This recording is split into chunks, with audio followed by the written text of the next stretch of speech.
I mean, I wanted to record this video wearing a centre hat, but it turns out I don't have any centre hats. So, this is gonna have to do. And also, I'm never gonna be able to grow a beard myself anyway, so this is great, basically. And I mean, I'm wearing the most Christmassy shirt I, have. So, that's all you're gonna get. Merry Christmas, people. Hello there guys and welcome back to 100% Chelsea from a preview of the Watford versus Chelsea game taking place tomorrow on Boxing Day at 7:30 PM UK time, obviously at Vicarage Road.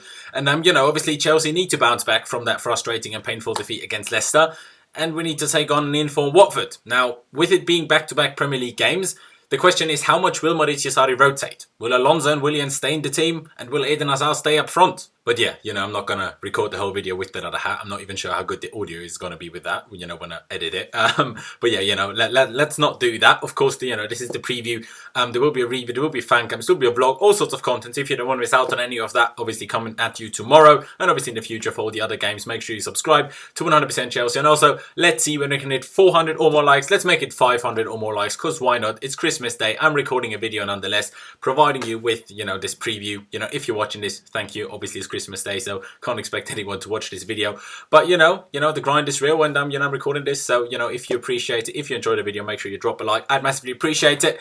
But now, before getting into the Watford preview itself, I have to share a few of my thoughts on what happened after the Leicester game. Now, obviously, the whole meltdown that happened on especially Twitter and just generally, within Chelsea fans after that result is ridiculous. I mean, can we just calm down? This is football. You're going to lose games. Manchester City lost to, Crystal Palace on the same day, at the same time even. And Man City are a lot better than we are. They lost the game. We lost the game. It is football. If you always want to win, if you always want to know what happens, I don't know, go watch Harry Potter or something, because you'll know Harry Potter wins there. Then football is not for you. I understand the frustration. I was frustrated myself. Of course we are. But, Chelsea fans should know better than anyone else how difficult it is to beat a team that sits back with all 11 men. Leicester had all 11 of their men within 35 yards of their goal. It's not easy to break that down. It's not that we should have done that, we should have done that, and it should have been Callum Hudson-Odoi instead of Willian, then we would have won. It should have been Emerson instead of Alonso, and then we would have won. It's not that easy. It's just not. People just need to calm down. And all these, then I see people saying Sarri out. I'm like, I know we've kind of been treated with the last two managers, how quickly, obviously, we got success. Conte in his first season, Mourinho in his second season. That is not normal, especially Conte in his first season after finishing 10th the year before. By the way, also, we didn't have Europe then. If we didn't have Europe right now, I'm confident that we'd be ahead of Spurs, because we'd have more time to train and work on new things under a new manager. But we don't have that time. We've been playing every 3 days with international breaks in between since September without break. So there's not going to be much training happening to significantly improve. You're going to see that proper Sarri ball and that proper style of football that we all want to see next season. You're not going to see it this season. You're going to see it in parts, but you're going to see it not work in some games, like it did against Leicester. And you're going to see these problems that we're having when we concede a goal. This is not a Sarri problem. That was the same situation last year in the contest. As soon as we conceded a goal, we were like, fuck, what is happening? We can't deal with it. That's a mentality problem within the players. That's the problem that you're going to get when you lose players like Petr Cech, like Didier Drogba, like Frank Lampard, like John Terry. John Terry only left last season. So, those are exactly the year before. But still, those are exactly the issues you're going to face. It's just normal, so stop losing your absolute shit. Sarri has only been here for 5 months. Stop losing your crap. It's going to take time. Not every season is going to be like Conte when he took over. That just doesn't work. Klopp is in his 4th season. He's not guaranteed to win the league, but they're doing great at the moment. Fair play. But that's his 4th season, or is it over 4 years now? I think it's over 4 years that he's been there now, because obviously he took over midway, or in October, or whatever it was back in the day. And for Guardiola, it's also his 3rd season. It doesn't just work like that, especially when you change from defensive football to attacking football. It's not like Mourinho changing to Conte. It's way more complicated than that. It takes time. Yes, we'll need to adapt our squad. We need to sell players. We need to sign players. That's just what it is. And then if, Pep said it to Sarri himself, you can't just try to make everyone better in your first season when you have so many games as we do and improve all 20, 25 players that you have. He's going to focus on a main core of 13, 14, 15 players. Yes, maybe Callum Hudson-Odoi isn't as involved in that as we'd all hope, but it is what it is. It's going to be better next year. Okay, yes, there are the problems of will he sign a new contract? Will he leave? All these things. Yes, I understand, and I would like to see him more. But it's just stupid to say Sarri out. I'm sorry, I'm rambling on way too much. Calm down, people. This is football. This isn't like...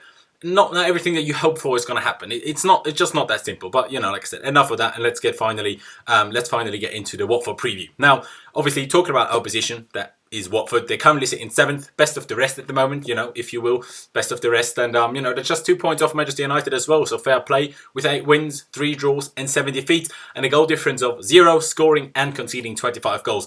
Scoring-wise, that's actually a very good number. Conceding, though, well, let's say there are quite a few, teams that have conceded less than them also outside of the top 6. And Watford generally have had an interesting season. Like, the start to the season was incredible, winning all 4 of their first 4 games. After that, though, it did drop, a little bit with quite a few, losses. Also difficult, defeats like the 4-0 to Bournemouth, but also unlucky ones as well, such as recently the 2-1 loss to Manchester City, in which they were a little bit unfortunate, and draws in between there as well, with the exception of back-to-back wins back in October against Wolves and Huddersfield. But only until 2 weeks ago, when with a draw at Everton, a 3-2 win over Cardiff in a surprisingly cracking game. Who would have thought Watford against Cardiff would be a cracking game? But boy, it was. It was a really good game. And then on the weekend, they beat West Ham 2-0 away from home. So, they picked up form again about 2 weeks ago, and they're doing well so far. Their top scorer so far this season is the Argentinian Roberto Pereira with 5 goals. But they also have a number of other players on 3 goals, such as Troy Deeney, left-back Holebas, Deulofeu and Andre Gray. Although the latter is actually, injured at the moment and is out injured and won't be able to feature against us.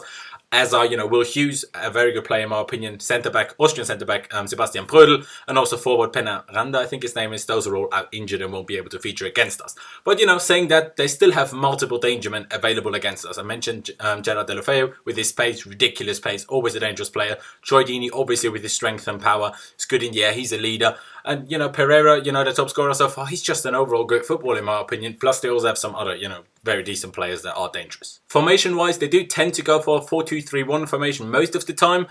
But that is sometimes classed as a 4-4-1-1 or even a 4-4-2. Although, actually, it's not all that much different to the 4-2-3-1. It's just, at the end of the day, it's not all that different. You class the centre attacking mid as a second striker. You class him as a centre forward behind a striker. You class him as a centre attacking mid. That's just a question of definition mostly. Against teams of their ilk, if you will, they rarely have significantly less possession. They more often than not, they'll have the majority of the ball. Sometimes it's about equal. But as you could expect against the top teams, the top 6, that's quite a bit different. But nonetheless, they know how to create chances both when they have a lot of the ball and also when they don't. Like, they're just generally a good team in my opinion. Technically, a lot of very good players, some very quick players, but also some really strong players, especially in that midfield and also at the back. For example, looking at someone like Doucouré, very good players. But, that, to be honest, is really it. About Watford, it's going to be a tricky game. Almost every game in the Premier League is a tricky game. And even though I say this every week, this is also going to be a tricky game. Now coming to Mauricio Sarri's pre-match press conference.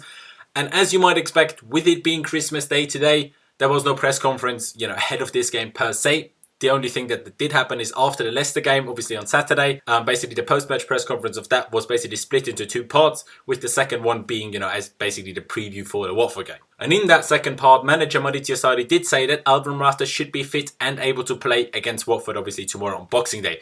It was interesting how Sarri said able to play, especially with all these rumours surrounding, his exit to AC Milan in January, while Gonzalo Higuain could come the other way. Obviously, those rumours are getting quite strong, let's say. But let's just say that was to happen. I very much doubt that Morata would start tomorrow if that, was basically close to happening, the whole deal. Or any other game before he leaves in January. Like, I very much doubt that, like, if Sarri really wants to get rid of Morata, I just see it as way more likely to just put Hazard up front again or simply go with Olivier Giroud. I just very much doubt that Morata would start the game if he's, basically going to leave anyway. Of course, it wouldn't be a guarantee that Morata will stay if he was to start tomorrow, but at least in my opinion, it would certainly be a hint. But, that's really it from that, small part of the press conference. And I'll get into Chelsea. Now, lineup-wise, this one will be interesting because this is, again, back-to-back league games, as was Wolves, when obviously, we did make quite a few changes and obviously ended up losing that game. But in my opinion, not because of those changes, but simply because we bottled it when we conceded that equaliser at the time. We were 1-0 up, weren't we? Yes, we were, after that deflected Ruben goal. So then we just bottled it. It didn't have much to do with the changes, in my opinion at least. So, the question is, like I said in the beginning, how much, if any, rotating is Mauricio Sarri going to do tomorrow? Andreas Christensen is still out with his hamstring injury, so at the back, I don't foresee all too many changes. Kepa Arrizabalaga will stay in goal, plus Azpilicueta, Antonio Rudiger and David Luiz, I'm pretty sure will stay in the side as well. But at left back, I'm not all that sure. Now, I have to say, I get all of the frustration that a lot of fans have about Alonso, have with Alonso.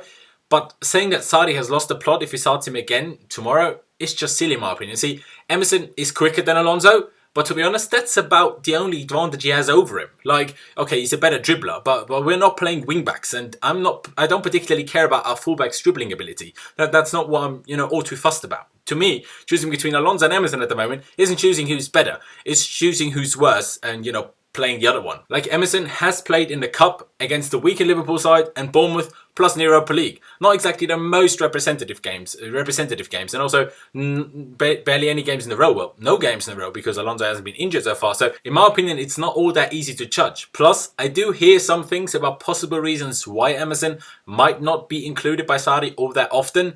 And that might not have anything to do with footballing ability itself. Now, that isn't confirmed, so I won't go into detail. But just know that there might be more to it than Sarri just thinking that Alonso is better. Now, of course, the boss has already mentioned before that without Alonso, we just lack even more height in that team than we already do, which I can fully understand, especially when we have a midfield three of Jorginho, Kante and Kovacic. We just need some sort of height somewhere. Yes, you can say Alonso's height doesn't make up for his, faults in other places. I do agree with that. But, if without Alonso and without any tall players, we concede 3 corners every game, we're not going to be happy either. Now, I would still like to see Emerson be given a run of 2 or 3 games, in a row to be able to fully judge him and whether he is better than Alonso or not. Because right now, I don't think we can judge that. Will that happen or not? I'm not quite sure. But I do think that Emerson might actually get the start tomorrow, simply for rotation purposes. In midfield, I personally hope that Kante stays in the team unless Sarri decides to be very daring and go even more on the front foot and goes with Kovacic in that right centre midfielder spot.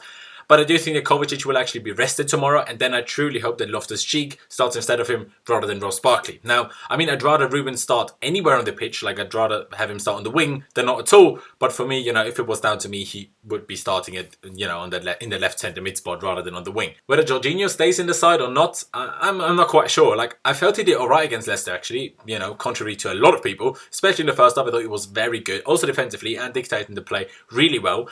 But I have no idea whether Fabregas will play this one or whether the Italian will stay in the team. I just don't know. Like, I just don't know. I just don't know.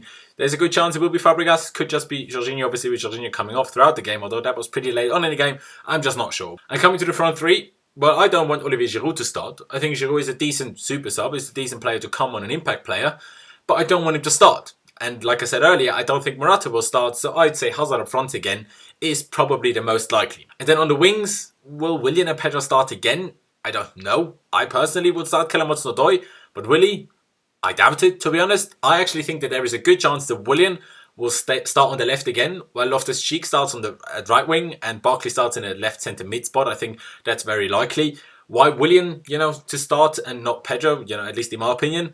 Simply because Pedro played the full game against Leicester and Willian didn't. That's why I think it's more likely that Sarri will start Willian and then bring Pedro on for him throughout the game. So I just think that is more likely. So, this is the team that I think is most likely for Maurizio Sarri to pick.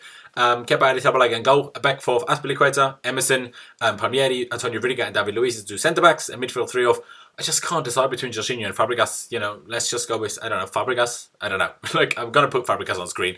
N'Golo Conte and Ross Barkley, like I said. Willian on the left, Loftus Cheek on the right, and Eden Hazard starting up front again. Obviously, Loftus Cheek also gives us that option to have at least someone tall when he kind of interchanges with Hazard. So it is a little bit of a different option. Like I said, I think that is the most likely. Although saying that, maybe Alonso in there ahead of Emerson might actually be even more likely. But, like I said, I just like to see Emerson start. Okay, now, if Watford do sit as deep as Leicester did, which I doubt, but if they do, just shoot more, lads. Please, just shoot more. Get some corners, get a deflection goal, or just score a screamer, because, it's not like none of us have the ability to, score screamers.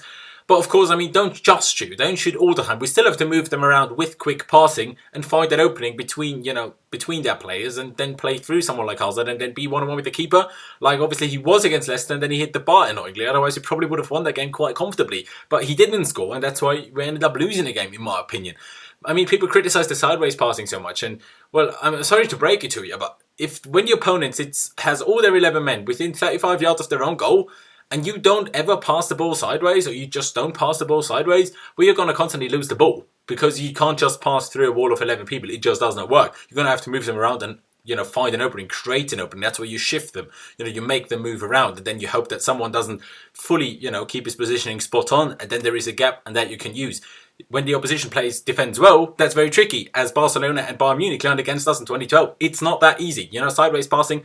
You just have to do it. What are you going to do? Either you shoot from 30 yards or you play all these over-the-top balls that the keeper and some of the centre-backs will just collect and clear. It's not that easy. And then obviously, please just use the chances that we will create. Obviously, unlike against Leicester, because that was just bloody frustrating. Let's not even get into the situation of conceding a goal and throwing it all away. Can we just go 2-0 up, preferably even 3-0 up, but then just see it out? Because then they won't, come back up. Like the opponent won't even try as hard in, say, second half or towards the end of the second half. Let's not even put ourselves in a situation. Now, my score prediction is going to be a 2-1 win for Chelsea. We just need to win this. It's as simple as that. We need to win this. And I really hope that it can be a bigger scoreline than what I'm predicting. Like, because 2-0 would be good. 3-0, 3-1, that would be nice. Something like that. But like I said, my prediction is going to be a 2-1. But yeah, that's really it for me. Leave me all of your thoughts ahead of the game down in the comment section below. Your predicted lineups and your score predictions, all of it, let me know down in the comment section below. Like I said in the beginning, let's see whether we can hit 400. Oh no, I said 500, didn't I? Let's see whether we can hit 500 or more likes in this video. That would be massively appreciated. Of course, it's Christmas Day. Make me happy. Be appreciative of me recording and, working on Christmas Day. If you could leave a like, drop a like, I would massively appreciate that. Don't forget to check out my social media, which is Last1507 on both Instagram and Twitter. As you can see over here, and also the links to both of them are down in the description below. And of course, this is YouTube, so if you haven't already, do make sure you subscribe to 100% Chelsea, and also don't forget to hit the notification bell button and choose to be notified with all uploads so you don't miss any of the future videos. But yeah, thank you guys for watching. Merry Christmas to everyone celebrating again, and yeah, up the Chelsea, and I'll see you next time.